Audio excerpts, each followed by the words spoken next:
I started writing when I was a young person, probably junior high. Um, but I didn't really take it, I didn't really think anything of it, I guess, until I was in high school. I think I was in 10th grade. And I had my like language arts teacher, my English teacher, Miss Saunders, Vicky Saunders, suggested that I think about submitting my writing into some um, school-wide contests, and she was really encouraging. She looked like Sandy Duncan, if anybody remembers Sandy Duncan. Um, in that period, I thought of myself as a writer, and then that changed, and I stopped writing. Um, well, I stopped sharing my writing after my senior year, and through college I would write, but just for myself. And then I went to grad school and I stopped writing completely. And to be honest, I've just gotten back into writing, and so it's really been just since 2017 that I've been um, writing poetry again, and it feels great. The air was surprisingly warm, and the sky was that smooth, clear kind of blue. Last warm day of the year hit brightly. It was a Saturday. Everyone had been holding their shoulders up for longer than any systems could measure, so the air was full of gasps of release. Car horns, rhythmic, chaotic, all in a line.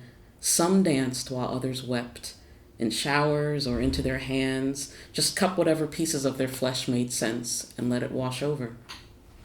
We all learned how to talk again that day, even if just for 5 minutes. Whole conversations beginning with "I am," ending with "feeling so good right now." That was enough, really, to let it sit there among the car horns and the seagulls, and for once, in an unmeasurable amount of time, to expect nothing else, just those words. And I was a young person who had I had a lot of feelings, but I was unable to express them for lots of different reasons. I didn't have the language. I didn't grow up in a family where we talked about our feelings a lot, and so I think that's what my inspiration was. And I liked reading a lot. I read all the time, and my mother loved writers, and I read a lot of um, the books that she read. I grew up with a lot of books in my house, and so I think I just naturally gravitated towards writing. And I actually read, I actually read a lot of Toni Morrison when I was really young. My mother loved Toni Morrison, so I read *The Bluest Eye*, which is her first novel.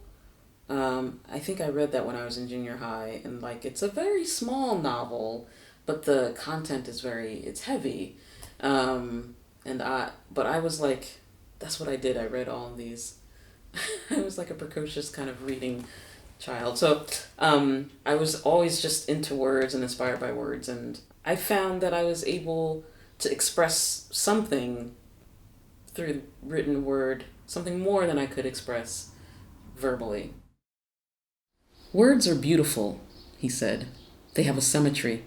Take the word mirror, for example, except I heard mirror and began to ponder slant, scant symmetry like just missed reflections, or how our mouths meld consonants into one.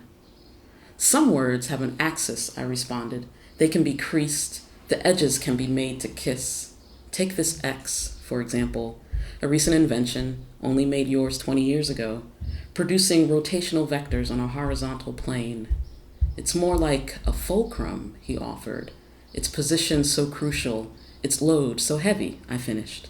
We both nodded and smiled slightly, softly squinting at each other in the morning sun. Anytime you're writing something new, it's like you're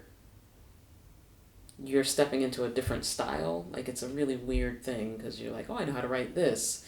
And now I'm going to try to write a short story. I don't even know how to do that. It's like learning a whole new style. Anyway, so yeah, even writing my dissertation, my advisor was like, oh, you should, are there um, academics whose writing you like? You're reading all of this stuff that should be, you should not just be reading for content, you should also be reading for their stylistic choices. And so I think about words on the page and what they look like and how they feel, but I don't necessarily think to myself, I'm going to write, a pantoum or a sonnet. So I've been thinking a lot about form. I was at Bowdoin from 2010 to 2013, and I wasn't sure if I wanted to be an academic, but I was fairly certain I want to stay in Maine, and the choices are very limited. And when you're an academic, you can't really choose it's hard to choose where you want to go. And so I switched careers because Maine is a very healing place. It healed me from whatever it was that grad school left me with. And it's really beautiful here. And I love nature. I spend a lot of time outdoors. I'm a big birder, I'm a big hiker, and I kayak. And I find that I have more inspiration to write in the spring and the fall, the shoulder seasons, when nature is being dramatic.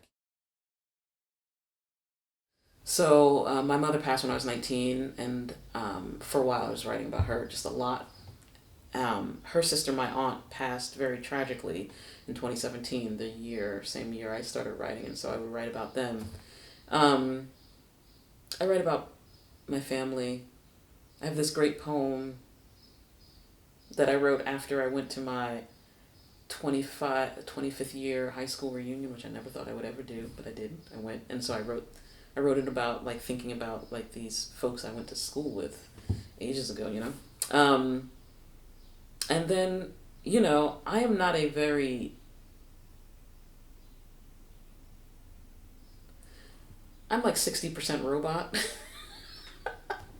People who know me know that I say that all the time. I'm seriously 60% robot with a lot of empathy. Like an empathetic robot.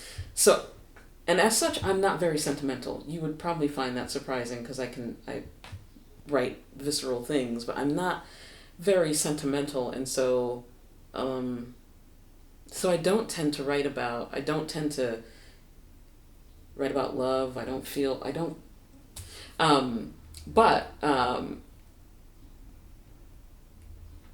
But recently I have become very enamored with my partner. Like, we are really into each other, and so when my partner shows up, like, it is a happy poem. You always eat at the table. I think I like that about you. Pushing aside chaos of mail, receipts, first aid kit, books, bike pump, you make space for us. Carefully laying out 2 placemats with an antiquated precision, and you demand we sit there. Not with firm offer or rhetorical question, but only with presence. I think I like that too. This is the easy part, though, where the coffee is good and the tahini has softened the lumps. The table has been revealed. We are all twinkles and laugh and charm now, my fingers lightly on the squared off corner. One of the reasons I have gotten back into poetry is because I'm trying to push myself to be more vulnerable. I've been calling this my vulnerability project, and so I told myself back when I started writing again in 2017, if I'm going to write, then I need to share it and to explore the boundaries of my discomfort, to be able to move past the boundaries of my discomfort. And that is my inspiration. Like, it is terrifying. I do not like sharing my poetry with with people. It is not a natural thing. I don't mind a camera or a microphone. I can jump on a camera and a microphone anytime, but like when I'm sharing my words, it is always makes my nose sweat. So and so I just keep trying to share things that feel more and more risky to me. And that is a lot of my inspiration. Yeah, I do this thing anytime I read publicly where I and this is how I tend to trick myself into saying I'm being vulnerable, because I know the truth, right? But so I pick my poems, and then I will throw a poem in there that I'm like, if I read this, I would probably vomit, or whatever it is, whatever the thing is. And so I just stick it in there, and then I shuffle the papers around so that, and I tell myself, if I can't do it, I can't do it. Like, I have other poems. If I can't do it, I can't do it.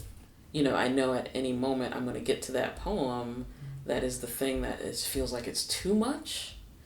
And I have to make a decision in like a split second or whatever it is, whether or not I'm going to read that one or I'm just going to shuffle it to the back and not read it that time.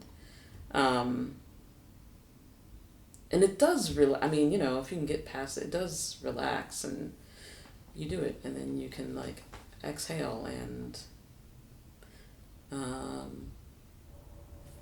it did not kill you.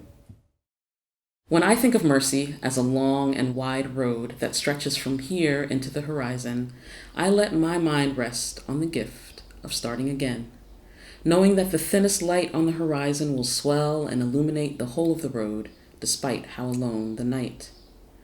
I like a mercy road that is long and wide and deeply etched. It feels formidable, of substance, a noun. We can point to it with our index fingers. That's how we know it is a place. When I think of mercy as a long and wide road, I think of the mountains turning to dust, ash settling on the shoulders of every version of myself rooted in like mile markers. In all of the vastness of this mercy road, I've never been able to find the curve that bends it back towards me. A mercy road is a benison, and I am always without a mirror.